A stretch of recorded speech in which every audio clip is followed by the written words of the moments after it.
Hello, everybody. Welcome. This is the RambleCast. It is October 16th, 2024. We are so close to Election Day. Dear all deities, help us on that one. I'm your host, Cody Toombs. I've got Corbin Davenport with me. Hello. So, I hear you've gotten some political spam. I did. I got my first political spam text message of the season. It's in favor of Harris, so I guess that's good. But I don't like that it says paid for by Republican Accountability PAC, and that's concerning. That's So interesting. yeah, it's one of these like, hi, I voted for Trump, but now I'm voting for Harris.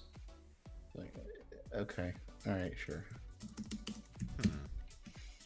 I prefer that to the alternative, but Anyway, Yes. So, I was saying before the stream, I'm surprised because, man, I've gotten so much political spam this year. It not like overwhelming numbers, just certainly more than one. Unfortunately, my phone does catch a lot of it and throw it into spam, but still, it seems weird to me. I feel like Oregon is not one of those states where it even makes sense to spend the money spamming people. But hey, it is what it is. But hey, if anyone would know about spam, and yes, I'm turning this into the perfect transition point. If anyone would know about spam, it's Elon Musk. Because, hey, Twitter is loaded with it. In fact, at this stage, by most estimates, Twitter is probably 2/3 bots and spam, if not more.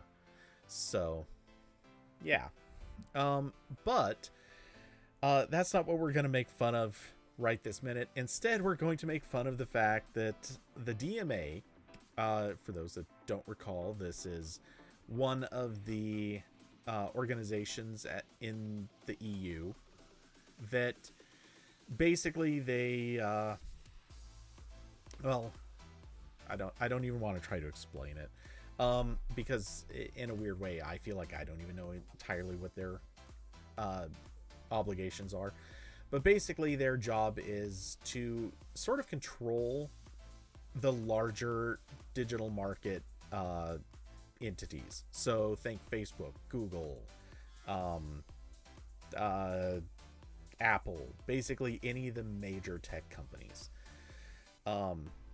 And they recently decided that Twitter just isn't important enough to be regulated. This, I would like to think, is probably a blow to Elon's ego, because in the past, I don't think there was ever any doubt that Twitter was relevant enough that if the DMA had really existed or been active at that time, they absolutely would have talked regulation. But yes, they've actually released a statement saying flat out, yeah, it's just not important enough. Quoting them, following a thorough assessment of all arguments, including input by relevant stakeholders, and after consulting the Digital Markets Advisory Committee, the Commission concluded that X does indeed not qualify as a gatekeeper in relation to its online social networking service, given that the investigation revealed that X is not an important gateway for business users to reach end users. That is the worst slap in the face while giving good news. It's sort of like an officer pulling somebody over saying, you know what, I don't want to give you a speeding ticket because you're too ugly for me to ever see you in court. Like, no, I'm just gonna leave. It's okay. he's definitely a little bit upset that he can't have another moment of persecution complex over this. Oh, I'm sure he'll find a way. like he did in Brazil, and then also like quietly walk back on that, Hmm. as it turns out, not being available in one of the most populous countries is maybe not good for your business. Among other things. It's certainly not good for his ego either.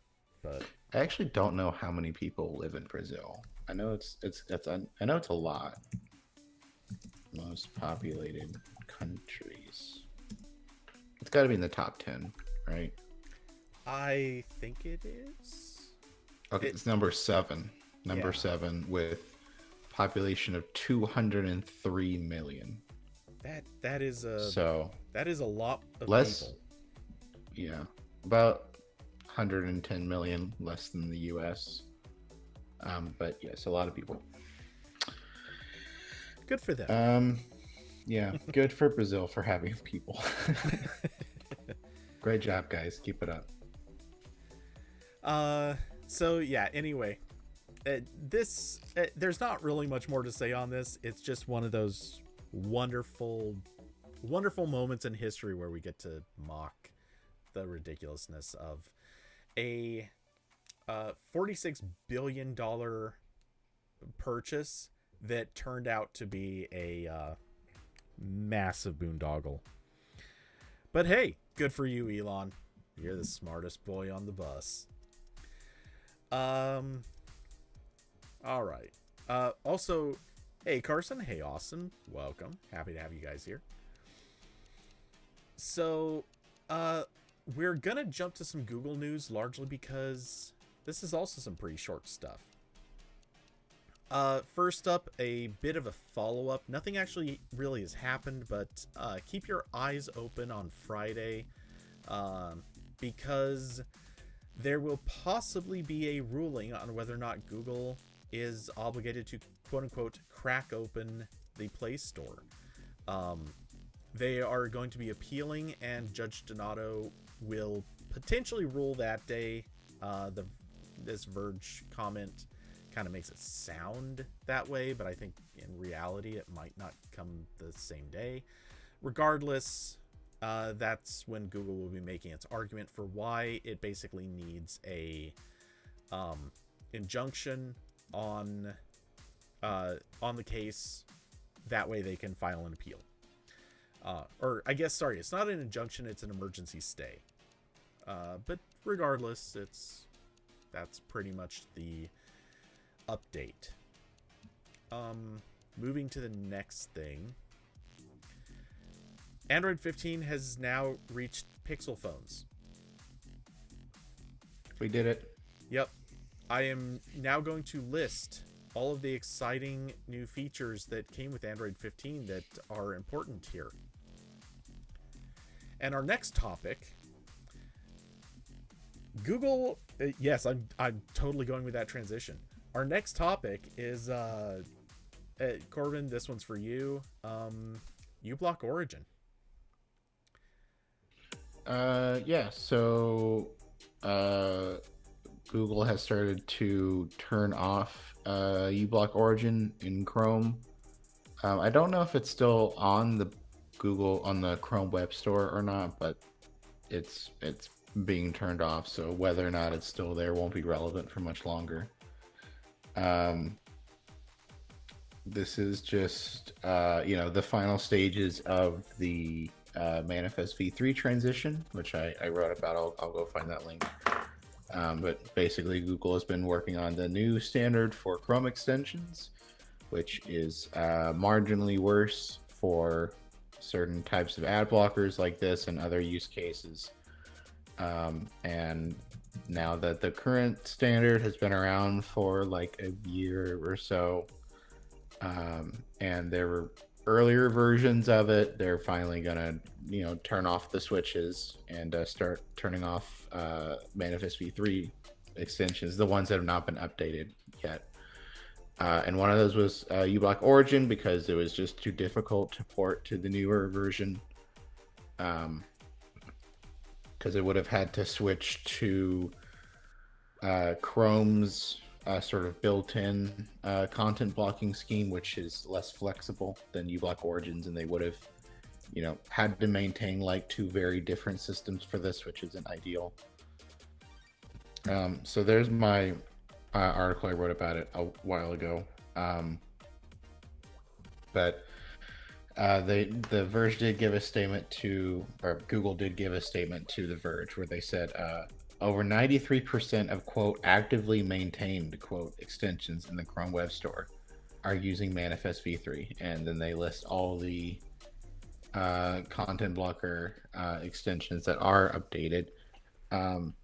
It's also worth noting that uBlock Origin Lite is still available. That was engineered as like an alternative that can use a lot of the same block list, but it is missing some features. And that's still in the Chrome store. You can still get that. When I tried uBlock Origin, it was like almost as good. I think like if you're mostly looking for like, I think what most people install ad blocker for, which is like, I need the page to be readable, then it's fine.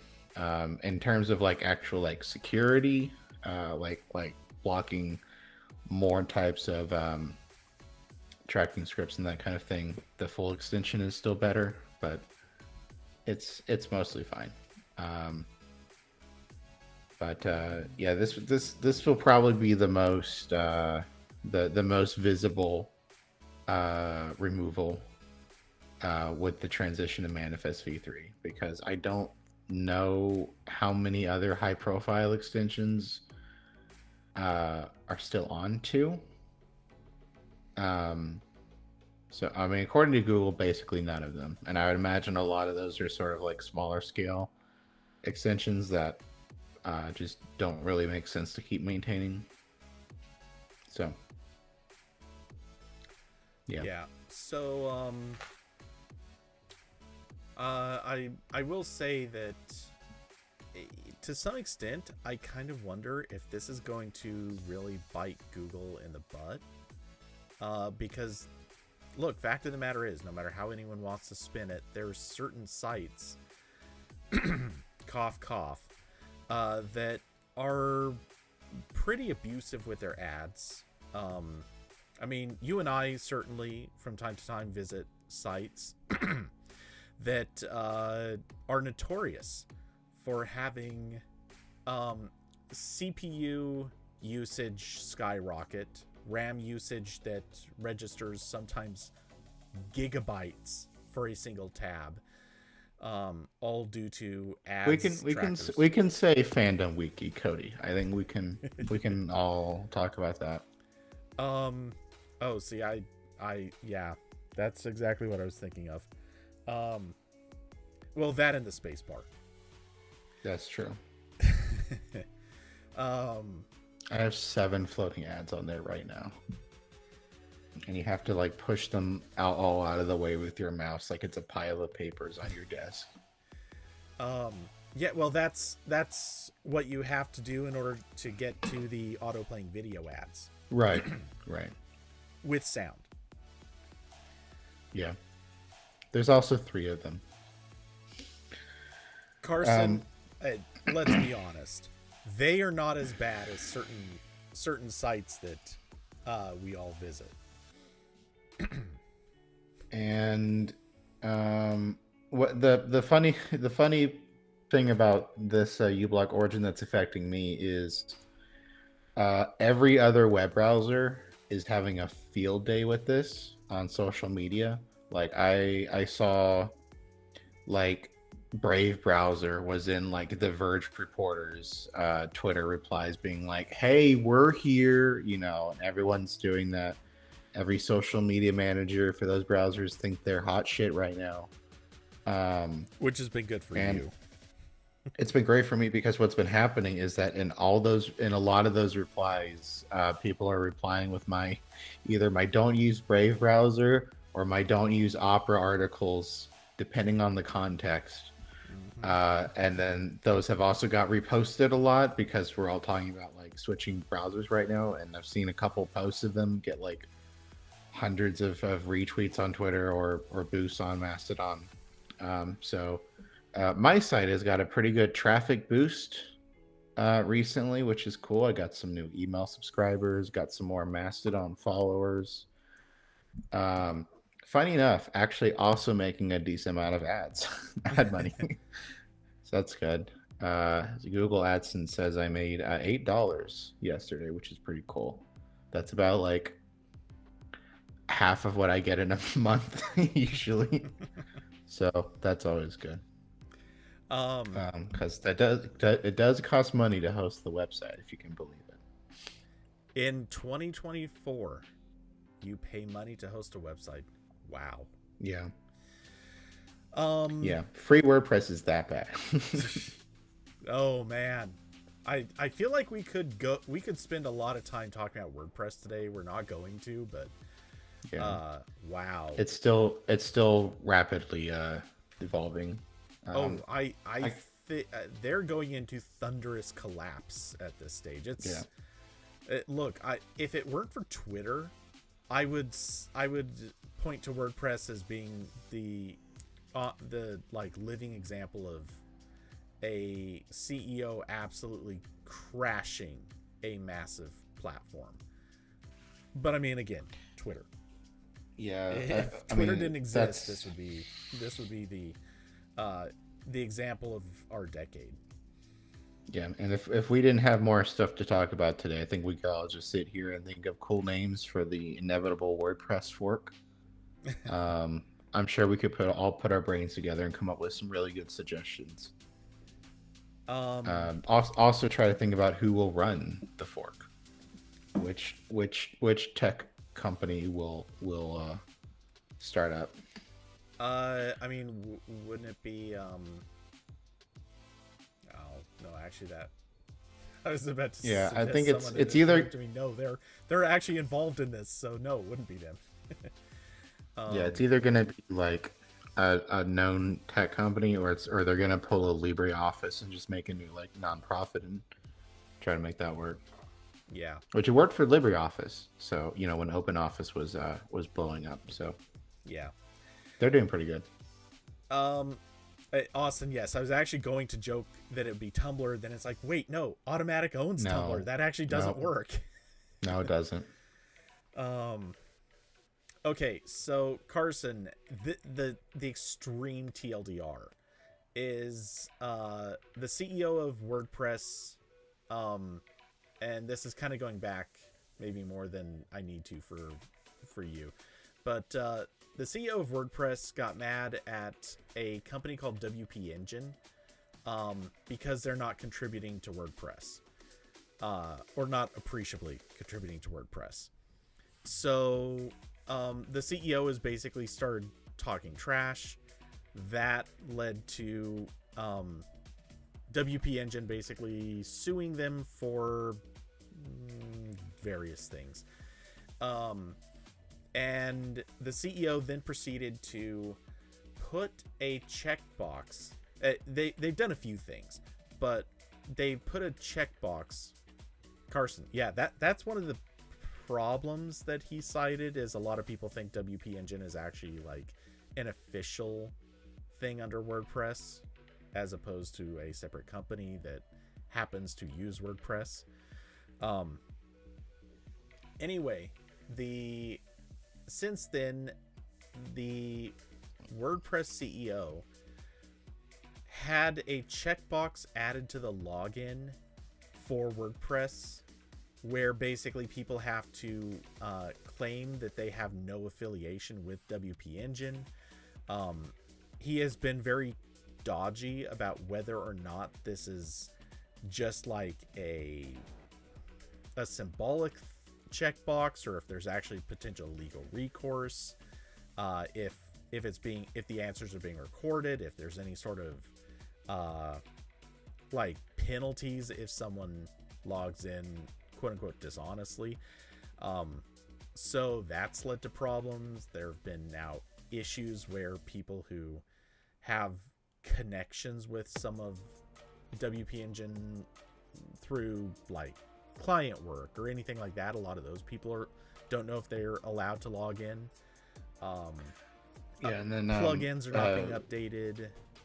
Yeah, WordPress was blocking plugin updates for WP Engine customers for a while. I think WP Engine worked around that.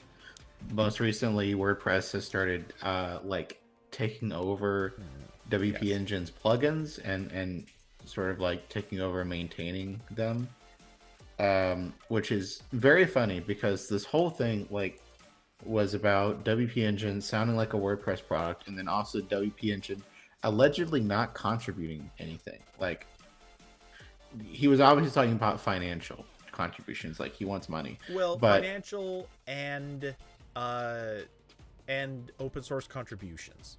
right. So WordPress took away one of its main contributions, ongoing contributions, which was a plugin that was mostly intended for WP customers, but could be used by anyone. So now it just took that. So that's like I don't know, your neighbor having a kind of a tall grass on their yard, and you're like, I need you to cut your grass, and then you just cut their grass anyway.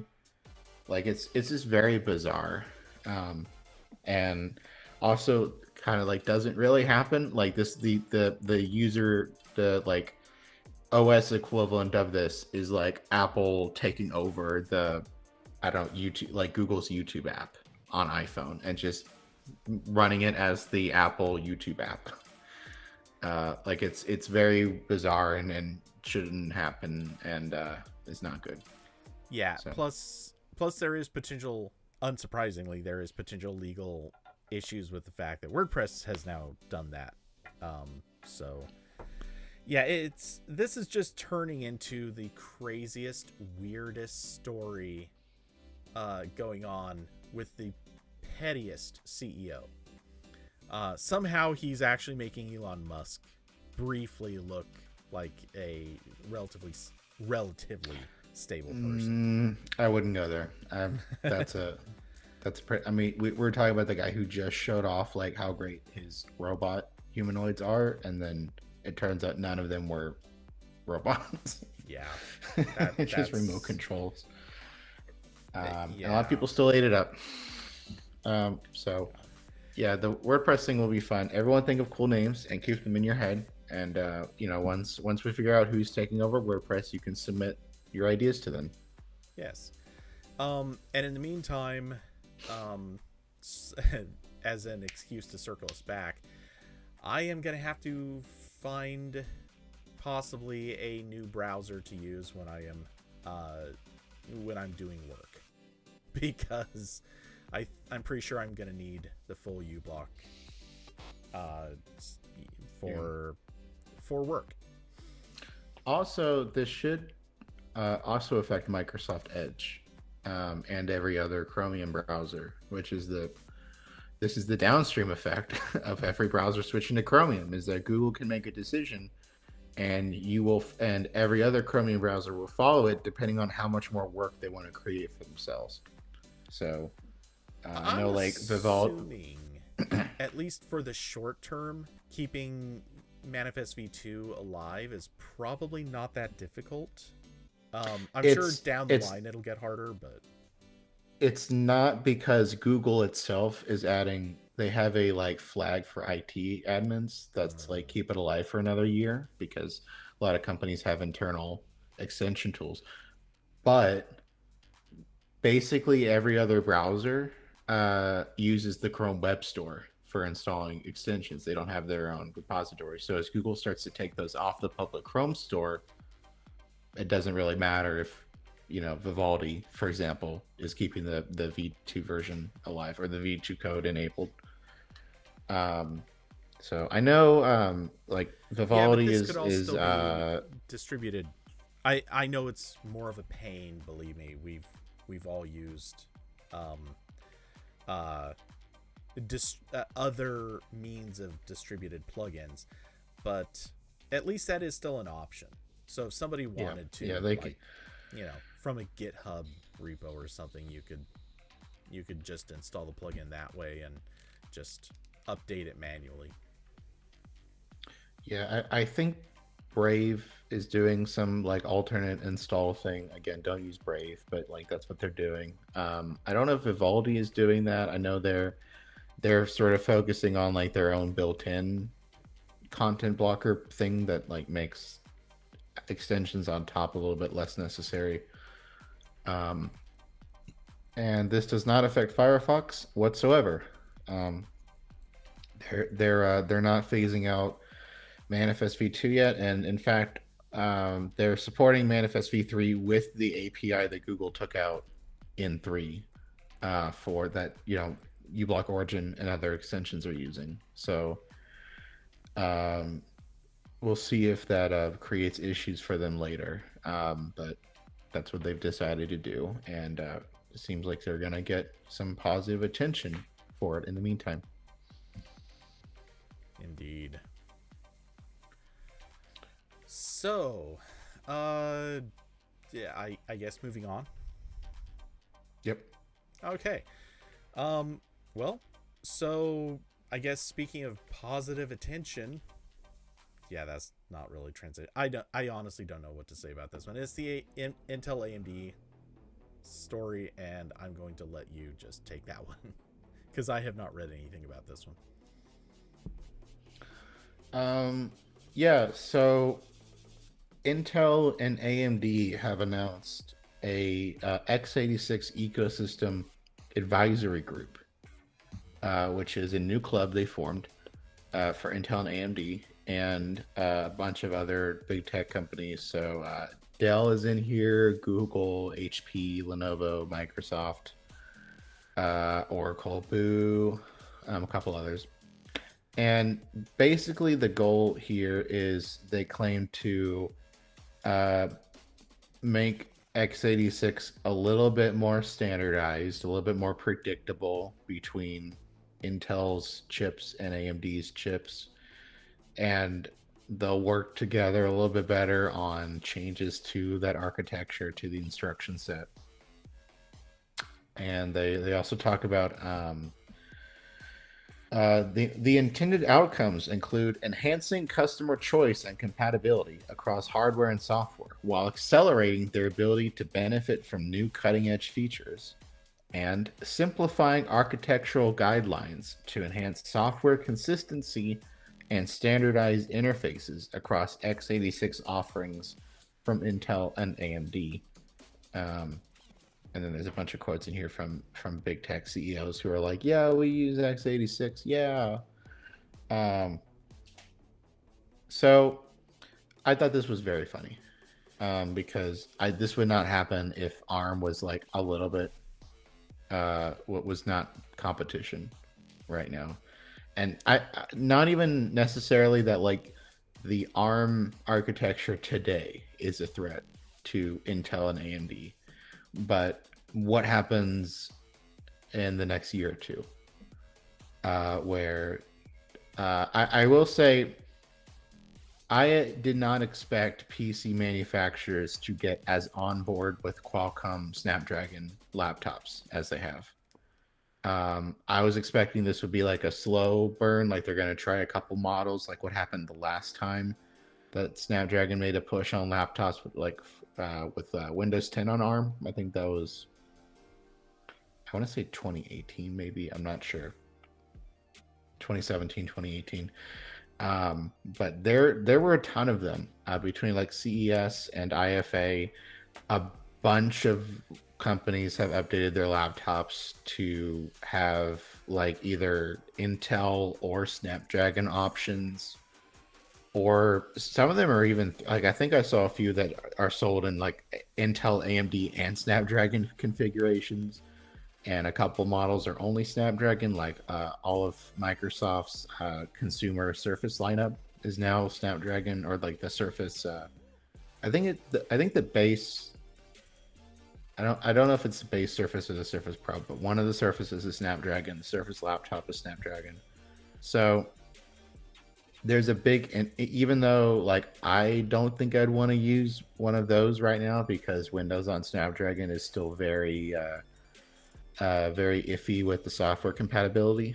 A lot of PC OEMs are jumping on board in a way I didn't expect.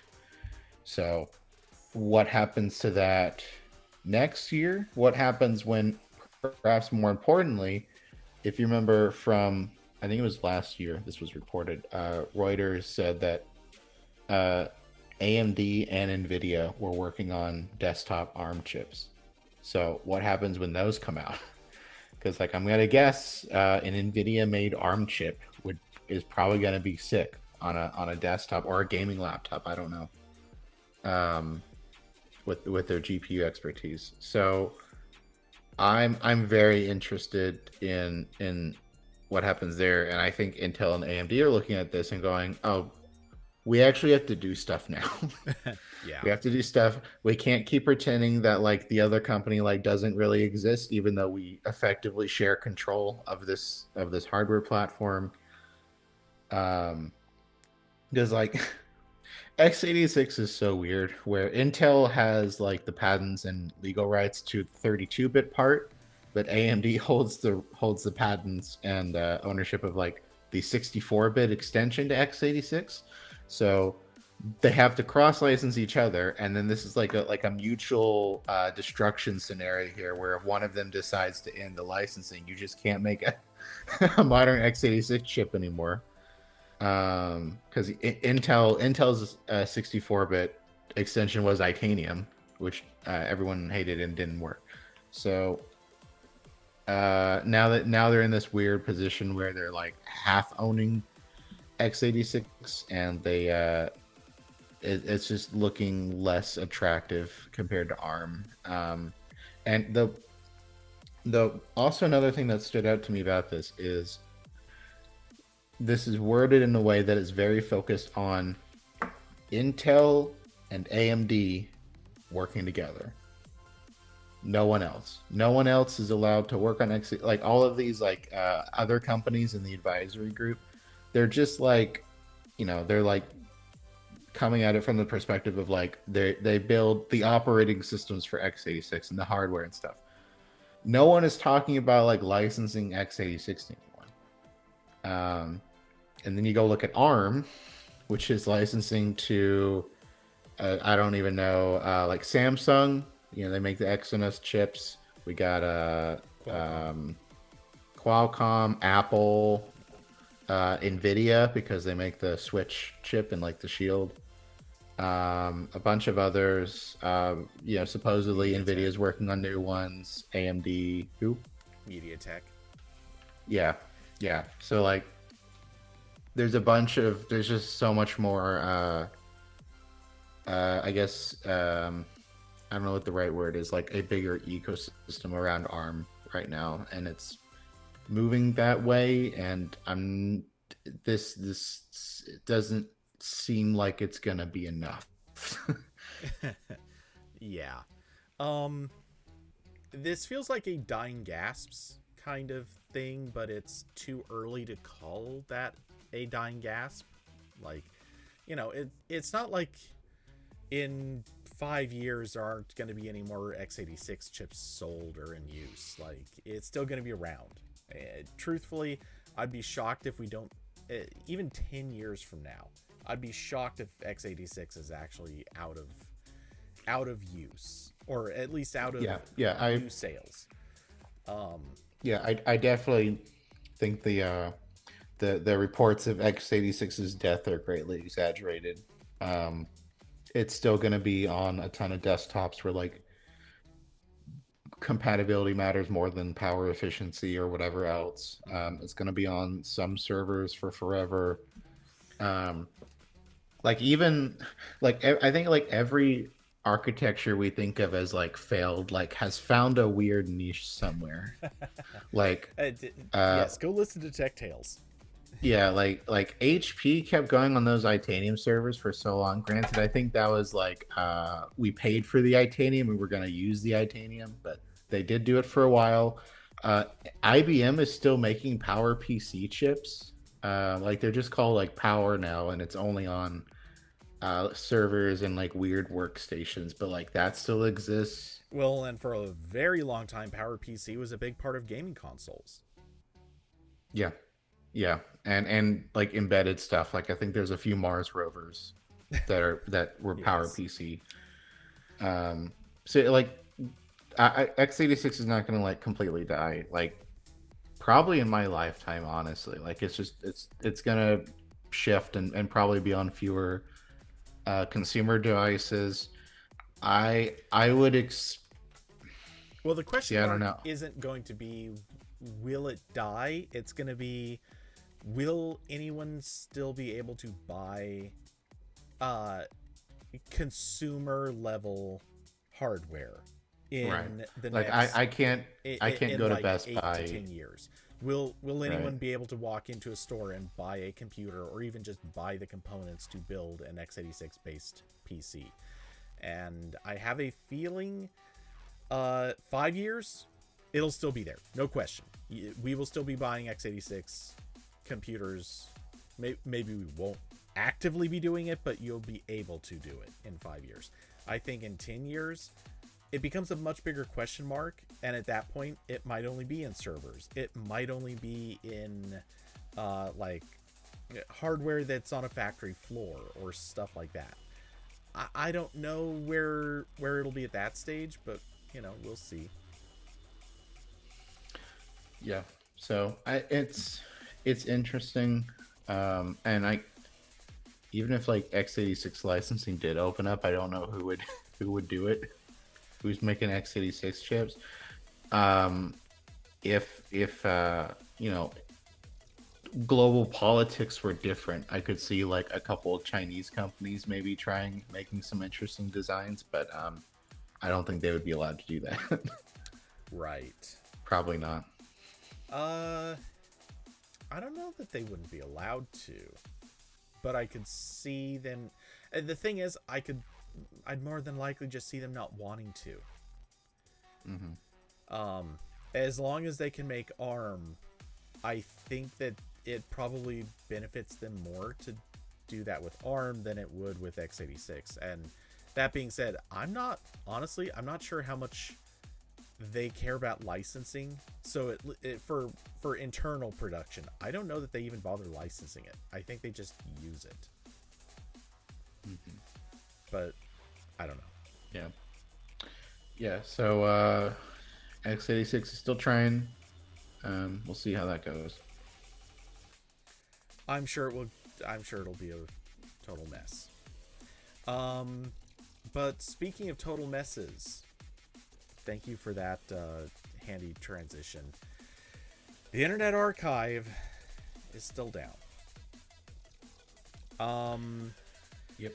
This actually happened. It's been almost a week now, or about a week since archive.org was hacked, and the hacking group basically brought it down, put up a message basically kind of mocking the fact that, hey, people rely on the Internet Archive. Whoa, I somehow triggered every phone in here with that.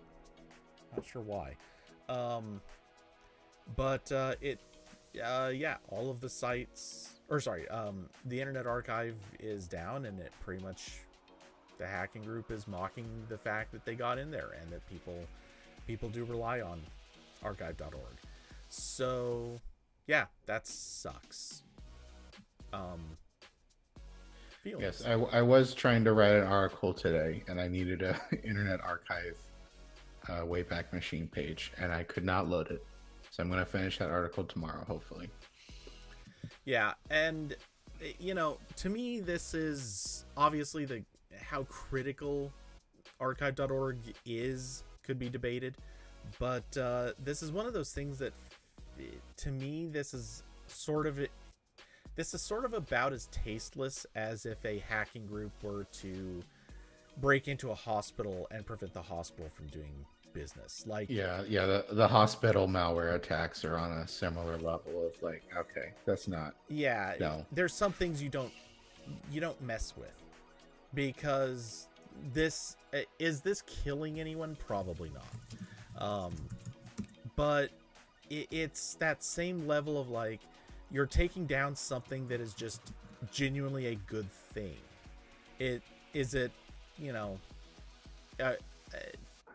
Again, it's not killing someone that you're taking it down, but it is just such a crucially crappy thing to do that, frankly, if anyone knows who the hackers are, I hope they go and kick them in the junk very, very hard. And I hope that leads to an infection that eats away their junk from the inside. That's fair. Did anyone see that being a sentence from this from this stream? Well, you can't kick Elon's robots in the junk. So you have to do it to someone. I mean, if there was anybody out there who would make robots that are fake, or well, they're not fake robots, but they're I mean, they are still fake in how they operate. If anyone would put junk on a robot, it's 100% him. And also, obviously, anyone in the like sex toy industry, but definitely him too. He's the type of person who would absolutely insist his robots have a penis just because. Yeah, because he's been one of those weirdos who's like,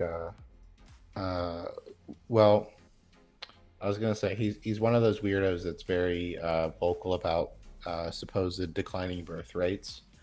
But I guess you wouldn't do that to a robot if that's what you're worried about, because the robot can't make kids yet.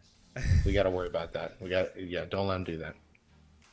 Yeah. Anyway, let's not talk about that anymore. Speaking of mistakes, Winamp. You knew where it was going. Yeah. So we talked about this on the last week or the week before show, but the Winamp music player for Windows that was really popular in like late 90s, early 2000s mostly.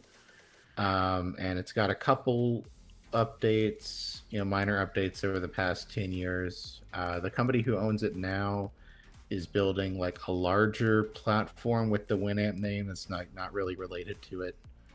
And they decided to open source Winamp. And that was a bad decision because they were using a really weird license that prevented anyone from legally making another Winamp.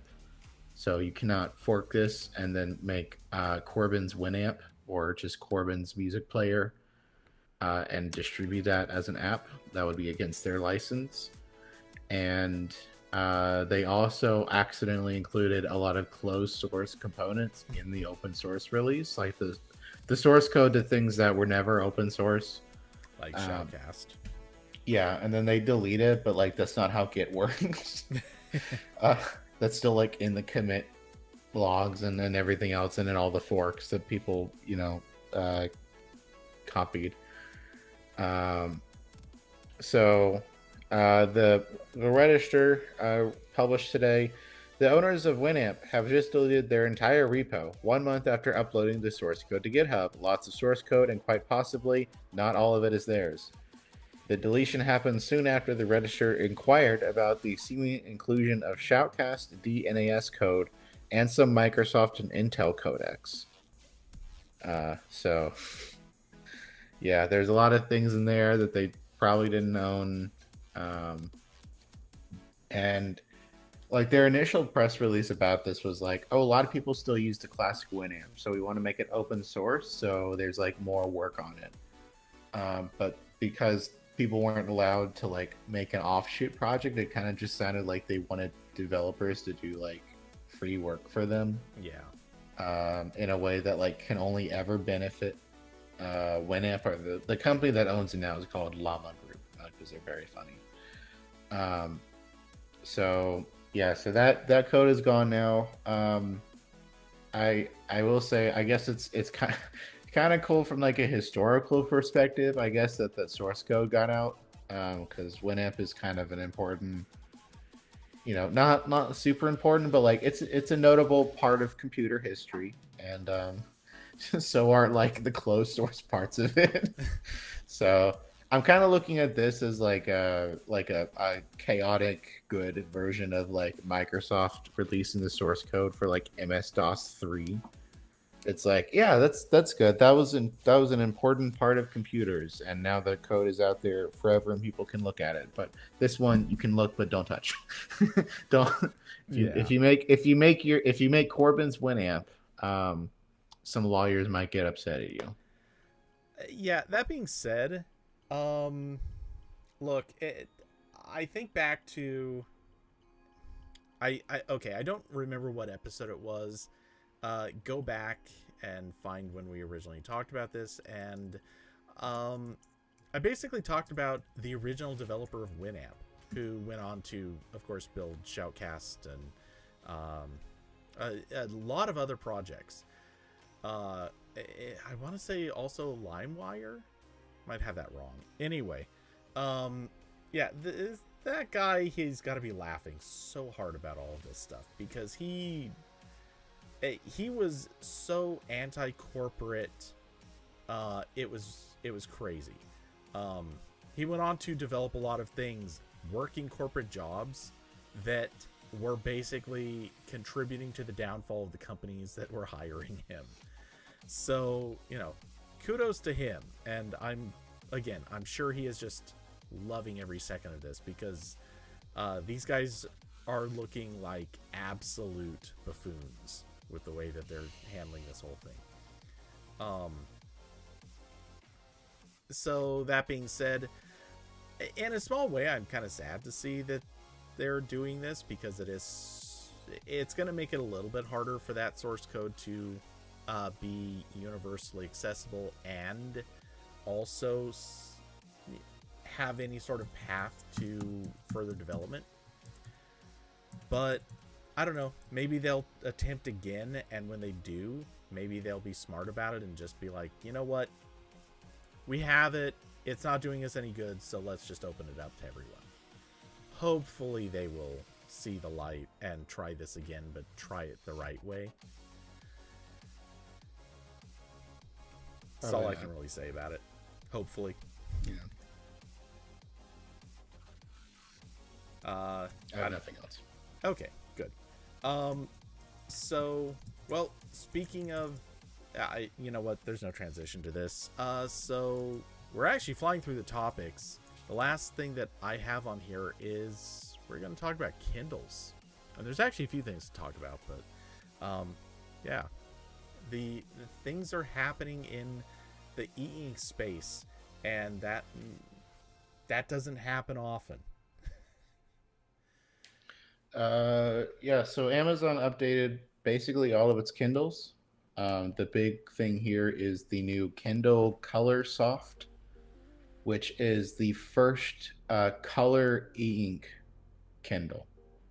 So obviously there were like Fire tablets with color screens already, but this is a normal e-ink screen, so it still has the weeks of battery life you get with an e-ink reader. It still has the like higher contrast and like outdoor visibility because it's basically paper in terms of like how the surface looks. And they mentioned that it has a custom color soft display with LEDs, and it oh wait, sorry, I got to the wrong one. Yeah, it has color e-ink screen. It has wireless charging. They say up to 8 weeks of battery life. It's waterproof. It is expensive. It's $280. So that's expensive, but like there's not, this is more niche technology, so they're gonna charge more for it. I will say, based on the pictures they're showing, the colors do look a little bit muted.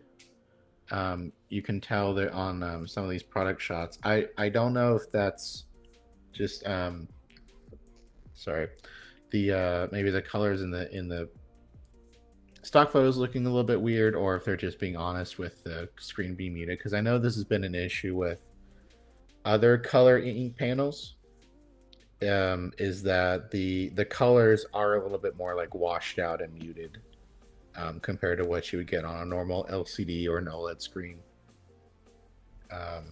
Just because it's a very different technology. So I'll be interested to see like the reviews on this. not because I'm gonna buy it. I don't want to go on Amazon's hardware ecosystem at all. So Yet I you're had a willing to go Kindle. into Facebooks. Yeah, well, there's other options to read books, you know. And yeah, I had a Kindle. I sold it. I'm in the Barnes and Noble Nook gang now. They update their e-readers like once every 5 years, um, and they're worse than the Kindles in almost every way. But the one I have now finally has USB-C, so that's good. Um,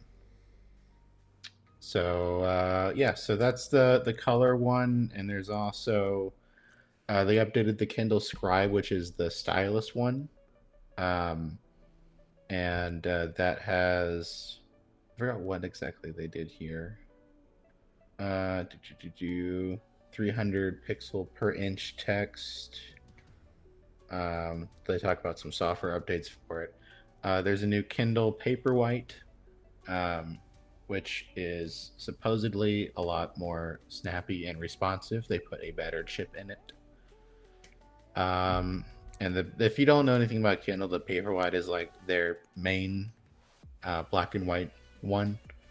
And then below that, they just have the Kindle, which is the cheap thing. And they don't have a new Kindle, but they have it in a new color. So that's basically it. So the base Kindle is still $110. New Paperwhite is $160. The color soft starts at $280, and the new Kindle Scribe is $400. And I don't know if those are the starting prices of the ones that have ads on them. I would assume so. Actually, it doesn't look like the color soft has that option at all. Let me look at the Paperwhite. Yeah. Okay. So yeah, the new Paperwhite starts at 160 with the ads on the lock screen, and then without it is 179, I think. Okay. Amazon's what it's really funny how Amazon's own products on its website are like the worst pages because they cram in everything, and it's completely unreadable. But yeah, and these also, I think you mentioned that this is Amazon getting rid of the last remaining Kindle with physical page turning buttons. Yeah, it's the Kindle Oasis. Yeah, yeah. So the Oasis is gone now. Well, it's sort of gone. They have basically acknowledged that they will no longer be restocking the Kindle Oasis. So once it's sold out, that's it. Which, anytime an announcement like that happens, it's basically a big message to everyone. Hey, if you don't want to lose out on your last chance to get this, buy one now. So these are always, it's a good way to drive really rapid sales to clear out inventory. Because there's always somebody out there who's like, no, I love my buttons, or I love this, I love that, and they'll go buy it. So yeah, fair odds that we're gonna probably see this sell out fairly soon, assuming they don't have a massive overstock. But yeah, so physical buttons are basically dead on the Kindle line. Yeah, and I have the buttons on my Nook, and I don't really know if it matters that much, because basically how you can turn the pages here with these e-readers is you can do a swipe like it's a touchscreen, or you can tap the side of the screen left or forward or back, or if the buttons are there, you can use the buttons. And I think maybe there was like an option with the buttons where you could like skip a bunch of pages at once, but like I hate that because I never remember how it works, and I accidentally skip to like the next chapter, and then I have to go back and find where I was in the last chapter. So, out of curiosity, are they still doing that thing where the way that they detect a tap is it's using like I want to say a laser, but I think it's more like a light. that's just passing over the screen. So if your finger just passes into that space, it's detected, or is this actually a capacitive screen now? I don't know. I know, like, at least with my Nook, which is very similar technology, like I don't really think I have issues with, like, my palm making go to the next screen or something. Okay. So yeah, I don't know if the buttons here necessarily matter all that much. Um, but Yeah, honestly, I'd be yeah, surprised if they did. But again, there are people out there that love the buttons. It, not to draw too obvious of a comparison, but it's also kind of like how people say that like they can't stand the idea of reading digital books. They have to have real books because they need the feel of the paper. Well, some people, they don't need the feel of the paper, but they need the feel of the button, I guess. yeah, I'm and sure those people exist. the first Kindles and Nooks were all buttons, Yes. because initially no one could figure out how to make a e-ink touchscreen. So it's Yeah. in retrospect, it's kind of a funny thought looking back at like the first Barnes Noble Nook, and it has an entire QWERTY keyboard below where the screen where you're reading. Yeah. Honestly, it is really weird. Very, very weird that was such a hard thing to do because of all the other stuff that already existed that was way more advanced. But somehow they had a trouble doing it with e-ink.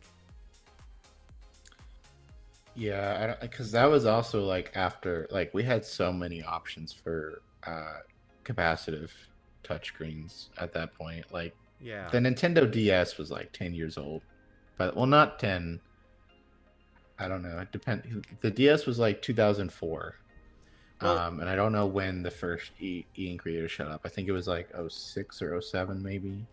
even resistive touch, Yeah. which at this stage, resistive touch is effectively dead. I'm sure there's still some displays that use it, but it probably mostly in cars. And also, if you go into like really, really intense environments like the South Pole, any Arctic sort of environment, like that's where resistive touch still gets used. But like if they could do that, you can put resistive touch on practically anything and it would work. So they definitely could have done it with the ink. It's funny that they didn't. Yeah. Also, if for anyone who's never experienced resistive touch, it is kind of terrible. And also, may I say, if you don't know how it works, look it up. It is wild.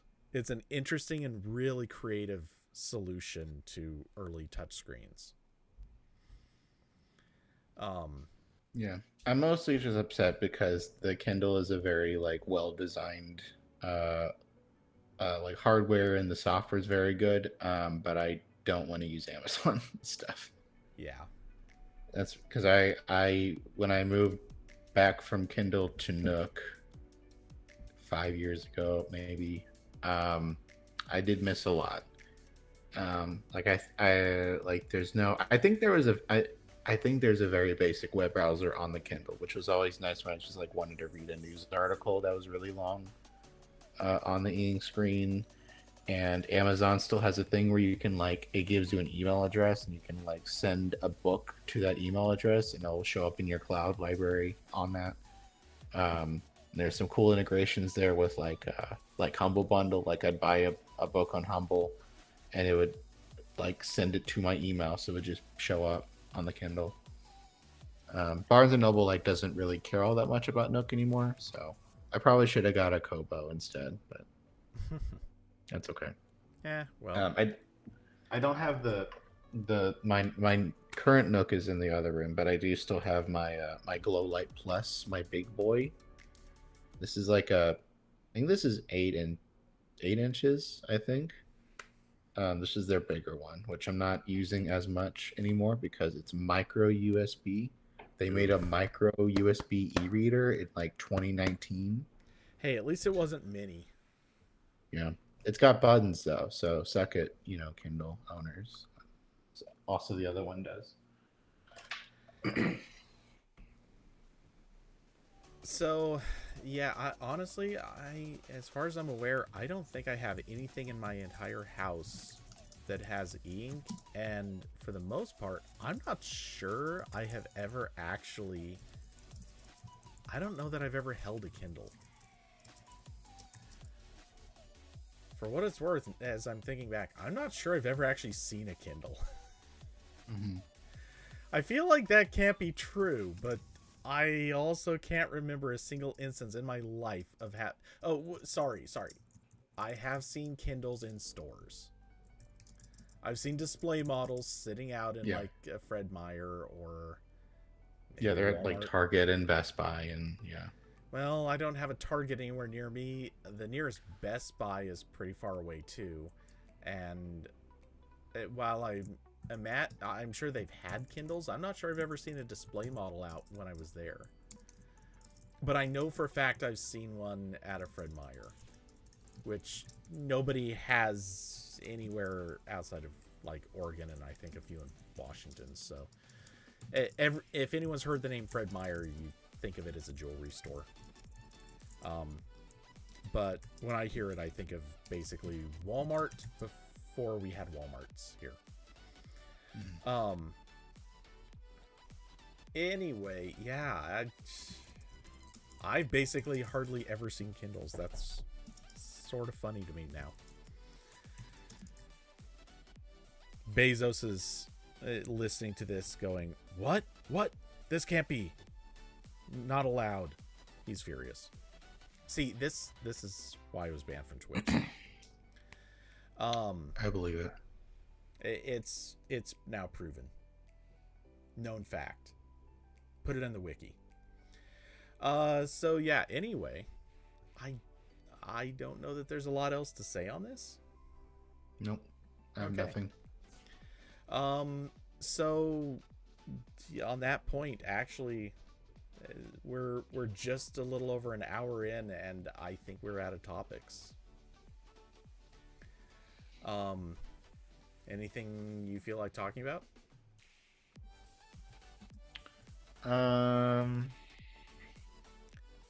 No, politics, perhaps. No,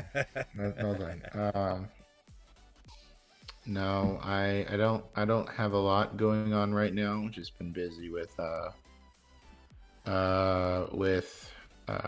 travel and just general things stacking up. Life be like that sometimes. Mm-hmm. I did finally upgrade my gaming PC, so that's nice. So I built a PC. I think this was in like 2017 or 2016, 2017. I don't know. There's definitely if I go back to the Android Police What We Use post for me that I wrote. It's gonna show my PC in almost the same state it is now. Yeah. Yeah, so this is published at the end of 2018. I'll put that in the link in the chat. I'll put that in the link. No, I won't. This is my mini ITX PC that was built with a Ryzen 5 1600 CPU, 16 gigs of RAM, 500 gig SSD, and a GTX 1080 Mini. And I have changed almost none of that since then, because I got Max to be my new main computer 2 or 3 years ago, mostly 2.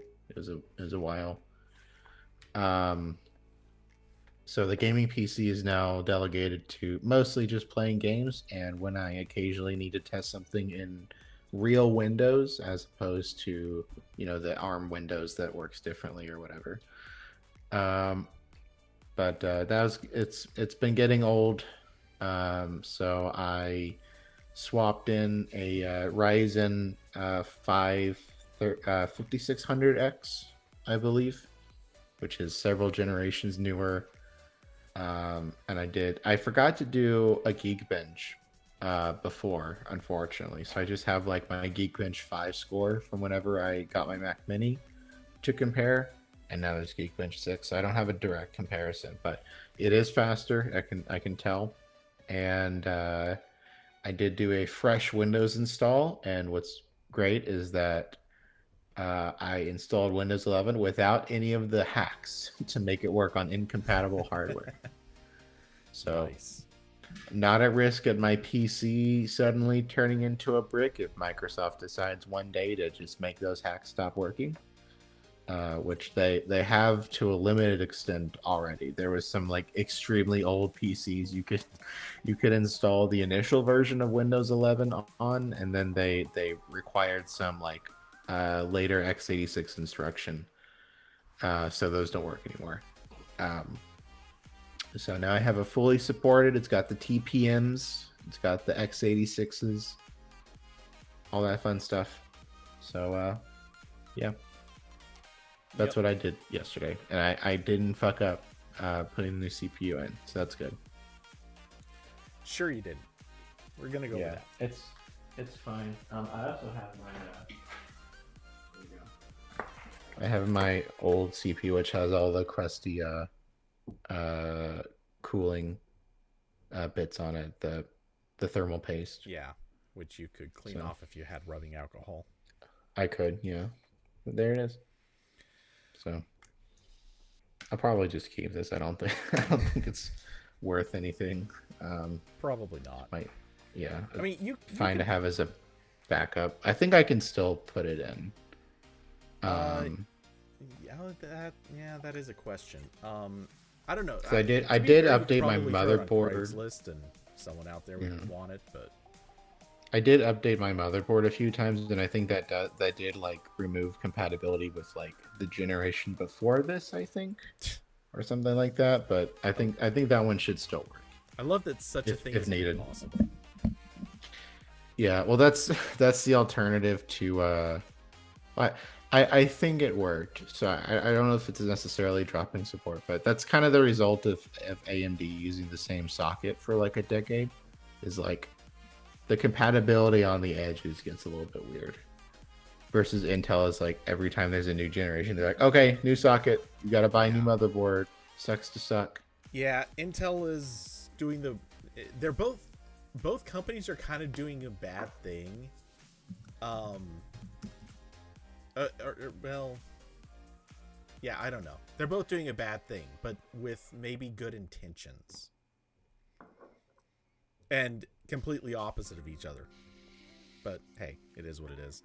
This What We Use post is also very funny because it has me using that fucking piece of shit Lenovo Yoga laptop that I got at one point. That was a stupid Windows laptop that soft bricked itself like 3 times. Like I remember one time, like after Windows updated or something, I couldn't use the touchpad, and I had to like figure out what happened to the device driver. And then the same thing happened with the sound at one point. And then I don't remember what did it, but like I remember something broke, and I tried doing like a rollback, like rolling back the Windows update, and then Windows just stopped working entirely. And then I was like literally I had my like, I am done with this now.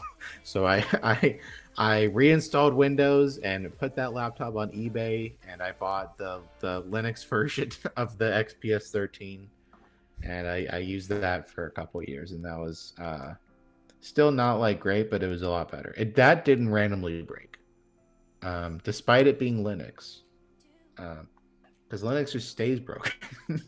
Okay. I miss doing these What We Use posts.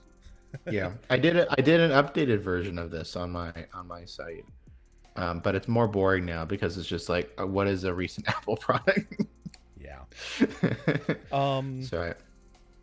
But yeah, my gaming PC here is still mostly the same.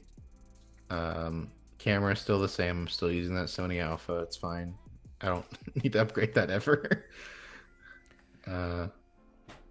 Let's see. You know, I was using the OnePlus 5T, which that was a pretty good phone. That was a pretty darn good phone. let's see. Oh, except the camera sucked.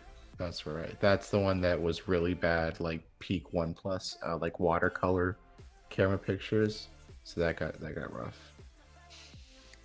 I feel like I did two what we use posts, but I'm only finding one.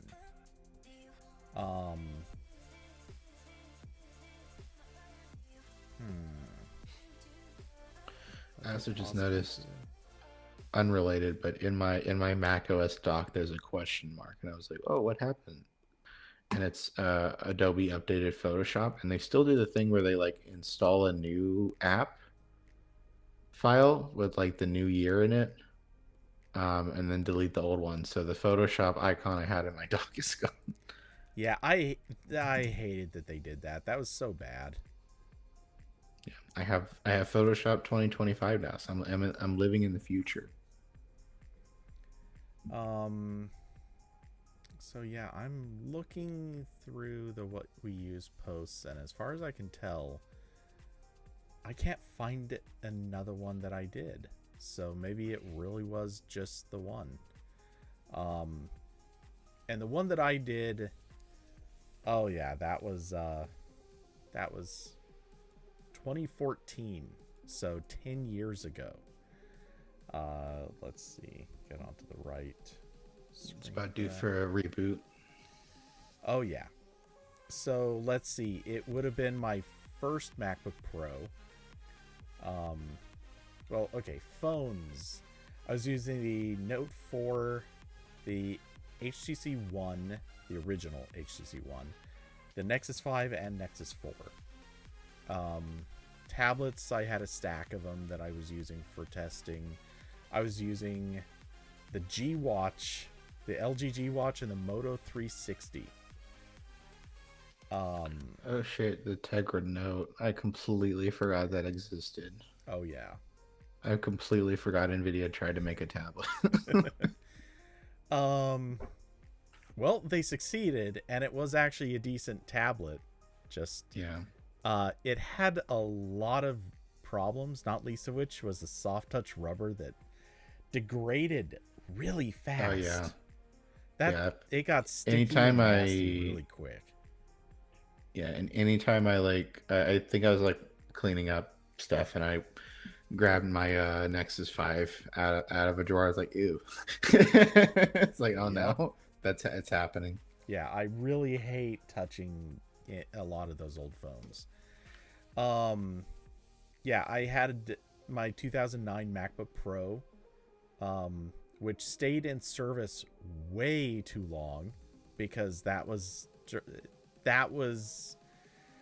when I was waiting on Apple to release kind of a Goldilocks MacBook Pro. I kept thinking, like, one of these days I'll come out with one that's just perfect. Like, it won't have a brand new Intel architecture that's still buggy. It won't have this problem. It won't have that problem. And when I finally gave in and bought one, butterfly keyboard. All the regrets. And that was hardly the only problem with that one. It's the part in the movie where the person's about to open the door with a monster behind you. Like, no, like, you know what's gonna happen, but they don't. And it's very sad. Let's see. And I've been through several MacBook Pros since then. It just took a really long time to break through that one. And actually, I do still have that MacBook Pro. I know where it's at. It's not close to me, but I do know. Not close to your heart. Yeah. Let's see. What else was there? Is that... What the hell was that? I don't recognize that device. That's really weird. There was the PS3. I actually know where that is. That also hasn't been powered on in a long time. Oh, okay. That was the ADT1. That's what that is. And I was also using a boxy box back then. I do not miss that at all. Was the ADT one? That was like Google's like Nexus thing for Android TV, right? Effectively, like yeah. It used a different chip. It was very different hardware from what they ended up shipping for the Nexus player, but it was it was a decent box to use for that at the time. And I'm sure I still have it. I'm just not exactly sure where it's at. But yeah, I'm happy that pretty much all that stuff has been replaced by the Nvidia Shield, which came out not that much later. The Nvidia Shield was far and away the better device. It is still, I think it's still supported, or even if it's not, like, it still runs perfect. It still runs better than the brand new streamer that just came out this year. I'm just saying, like, what the hell? Yeah, I can't think of many other industries where a company makes a device that's like so good it kills every other competitor, and then also they leave it completely alone and it's still beating everything else. Yes. And also this is like somehow the greatest TV box ever constructed, and it's from the graphics card company. Yep. Well, like, this isn't even your thing. What are you doing? that makes some sense. I mean, a little bit, but it's not like, you know, like Casio making like motorcycles and like musical keyboards, I guess. But it's yeah. What I think is almost kind of equally funny about it, though, is it's sort of on par with I mean, it's not the same thing, but it reminds me in a weird way of the HTC HD2. This was a phone that HTC released that almost every mobile OS was eventually ported to it. It ran numerous versions of Android, at least as far up as like Android 9 or 10. It ran Windows Phone. It originally ran Windows Mobile. It ran WebOS. It ran, I think someone ported BlackBerry OS to run on it somehow. I believe there was an emulated version of iOS that ran on it, which, ew. Yeah, it ran everything. It was ridiculous how much random, like, support that thing had. But more to the point, it also lasted forever. People are still using that phone, like legitimately using that phone as their personal carry phone. People are still using that. I think I saw people still using it like 8 years later. It was the weird unkillable phone. And this is obviously a different case with Nvidia because, you know, first party support made it the unkillable set-top box. But yeah, I mean, at this stage, the remote control and the remote controller, both their batteries are completely dead, absolutely unusable. But hey, it works through HDMI CEC. I have not had any problems with it. And it's so good of a set-top box. Like, why would I switch? Yeah, so perhaps the sequel is in order at some point. So as I look through my What We Use post, I think outside of like a few phone stands that I just happen to still have, I believe absolutely none of these items are still in use. Even the bouting balls I have replaced. The ones that are pictured, there's a pair of bouting balls that have the chimes in them. That I hate those. I didn't even use them at the time. And I had a pair of stainless steel. Basically, they were more like ball bearings, not bouting balls. But I liked them because they were really heavy. and they were fairly large.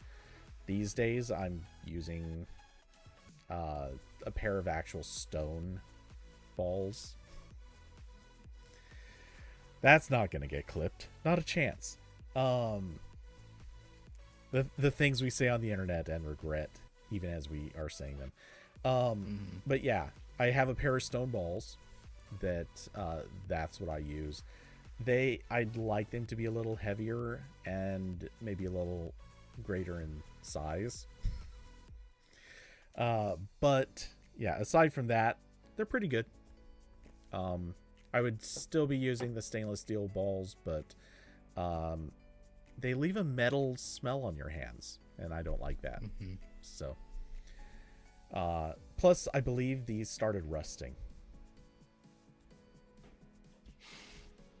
Can't wait for the Notebook LM podcast discussing Cody's balls.